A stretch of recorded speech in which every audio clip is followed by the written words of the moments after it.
안녕하세요. 1월 16일 목요일입니다. 오늘은 고린도전서 13장 9절과 10절 두 절의 말씀 봉독해 드리겠습니다.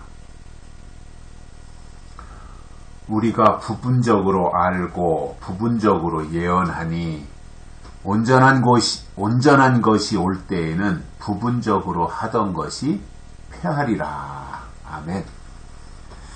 어제 말씀드린 내용과 연결되는 거죠. 어제 말씀드린 건 8절이었습니다. 사랑은 언제까지든지 떨어지지 아니하나 예언도 패하고 방언도 그치고 지식도 패하리라. 끝이 있다라는 말씀을 드렸어요. 예언도 방언도 지식도 다 끝이 있다. 시작한 것은 다 끝이 있다. 이렇게 말씀을 드렸습니다. 그리고 오늘의 말씀으로 넘어와서 보면 우리가 부분적으로 알고 부분적으로 예언했다 이거예요. 알고 우리가 안다는 것도 다 한 일부분이었고 또 예언한 것도 다 부분적인 것이었다는 거예요. 그게 온전한 것이 아니었다는 겁니다. 그런데 사람들은 좀 은사를 받고 예언을 하고 방언을 하고 무슨 뭐 이런저런 병 고치는 은사가 있고 하면 그게 전부인 것인 양 그쪽으로 치우쳐 왔습니다. 그런데 하나님이 은사를 주신 목적을 알아야 돼요. 왜 은사를 주셨는가? 여러 가지 목적이 있고 이유가 있겠지만 그 중에 한 가지는 이거예요. 하나님을 증명하기 위한 거예요. 그러니까 은사가 목적이 아니라 방언이나 예언이나 이런 게 목적이 아니라 그것을 통해서 하나님을 증명하신 겁니다. 그리고 그 은사를 통해서 하나님의 말씀이 더 크고 위대하다고 하는 것을 확인시켜 준 거예요. 그렇기 때문에 병을 고치든 무슨 어떤 여러 가지 신유의 은사를 행하든 그것은 단순히 그게 목적이 아니라는 말입니다.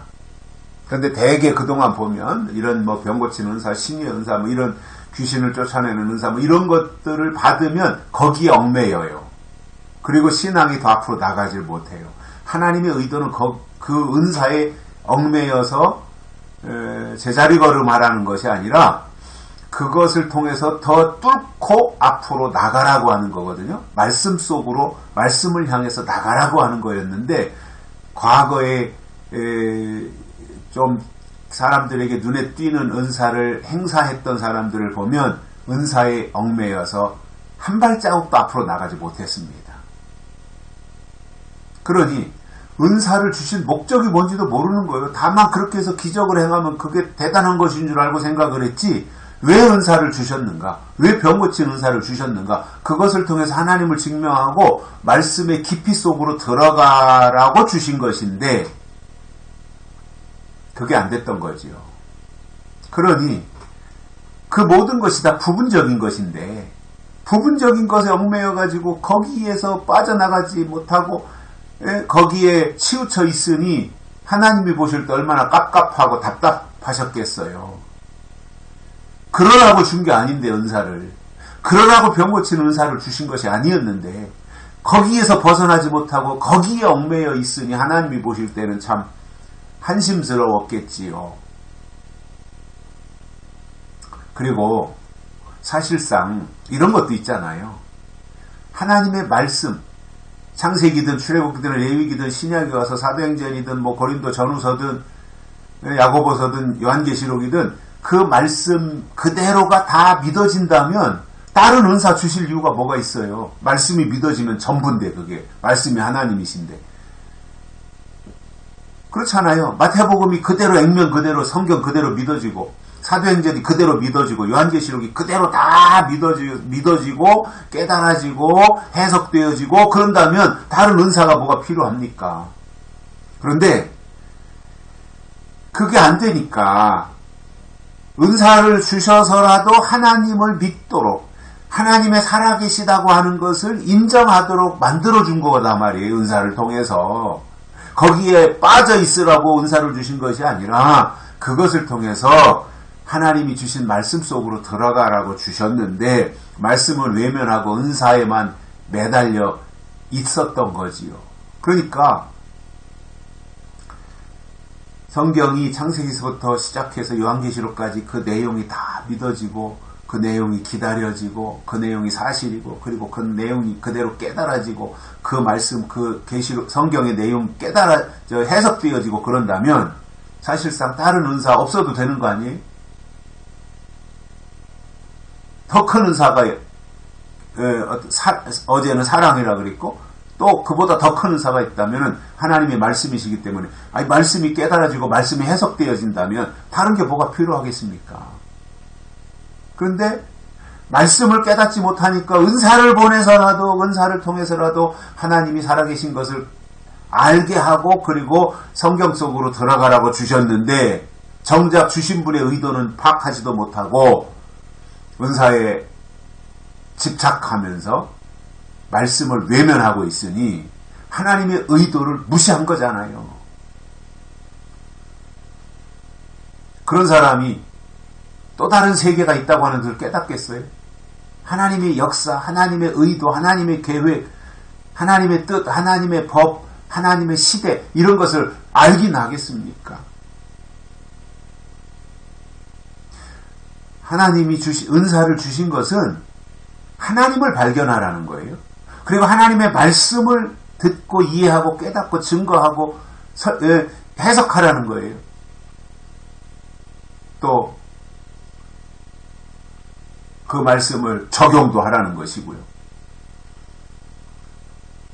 그런데 은사를 주니까 은사에 빠져가지고 은사에 사로잡혀서 은사만 나타내려고 하지 은사보다 훨씬 더 크신 하나님의 말씀으로 인도함 받으려고 하는 시도는 하지 않다라는 거예요. 그게 은사의 한계입니다. 그래서 은사가 나타나는 사람들을 보면 굉장히 부러워하는 사람들이 있어요. 그죠? 나에게도 저런 은사가 있었으면 좋겠다. 그렇게 막 부러워하는 사람들이 있어요. 뭐 부러워할 수 있어요. 은사는 하나님의 선물이니까 좋은 거니까. 그런데 엄밀하게 보면요.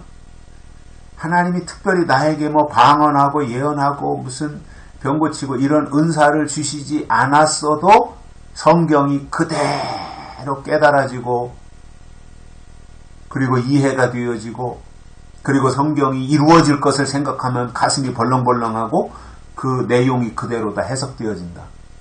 은사보다 그게 훨씬 더 100배, 1000배 큰 거예요. 그래서 한편으로는 오래 신앙생활에서도 은사, 눈에 띄는 두드러진 은사가 없는 사람들 있잖아요. 하나님이 인색해서 안 주시는 게 아니라 그분은 은사가 없어도 이런저런 여러가지 눈에 띄는 은사가 없어도 하나님께로 인도함 받는데 아무 문제가 없으니까 은사를 안 주실 수 있어요. 그리고 은사를 주신 사람들은 은사를 안 주면 하나님께로 갈 수 없다라고 그렇게 하나님이 판단하셨기 때문에 은사를 준 거예요. 그런데 은사를 주니까 어떻게 해요? 엉뚱한 데다 써먹는 거예요. 자기를 과시하고 자기를 드러내고 말씀 속으로 안 가는 거예요. 그 은사가 무슨 필요합니까? 말씀으로 인도 안 받지 못하고 하나님께로 가지 못한다면 그거는 그 은사가 어디에 필요한 거예요?